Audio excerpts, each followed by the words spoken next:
Chapter 23. Paul looked straight at the Sanhedrin and said, My brothers, I have fulfilled my duty to God in all good conscience to this day.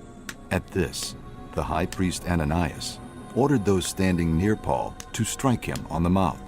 Then Paul said to him, God will strike you, you whitewashed wall.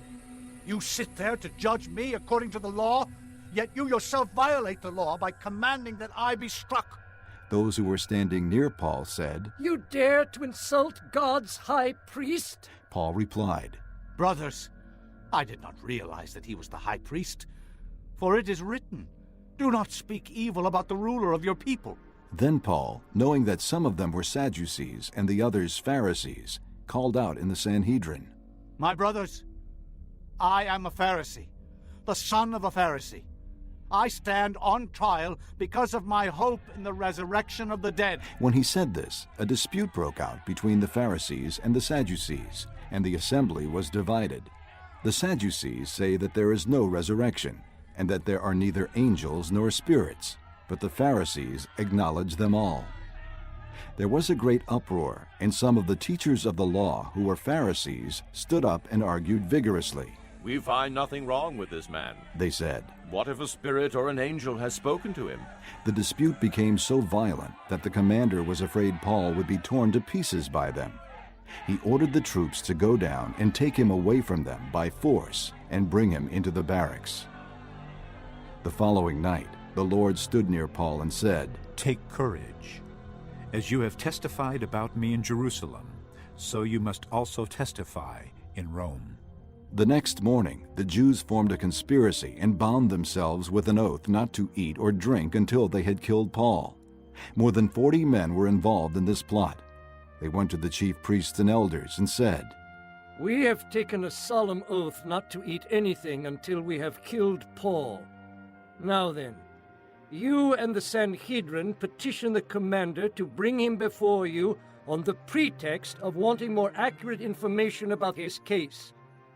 We are ready to kill him before he gets here. But when the son of Paul's sister heard of this plot, he went into the barracks and told Paul.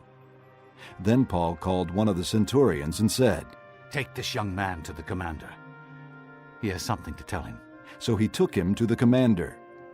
The centurion said, Paul, the prisoner, sent for me and asked me to bring this young man to you because he has something to tell you. The commander took the young man by the hand, drew him aside, and asked, What is it you want to tell me? He said, The Jews have agreed to ask you to bring Paul before the Sanhedrin tomorrow on the pretext of wanting more accurate information about him.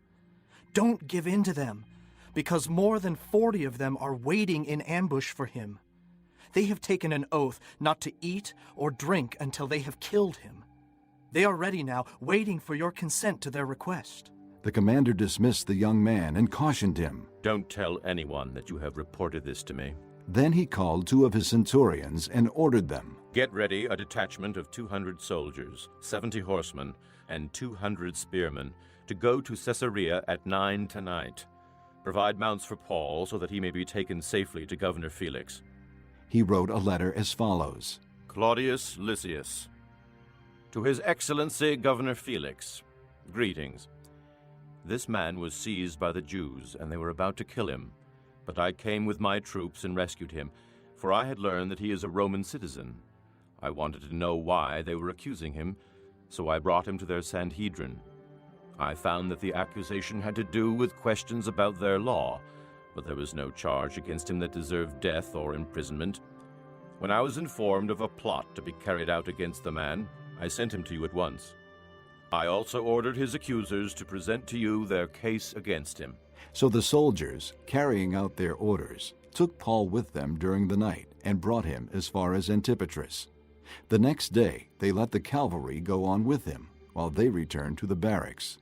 When the cavalry arrived in Caesarea, they delivered the letter to the governor and handed Paul over to him.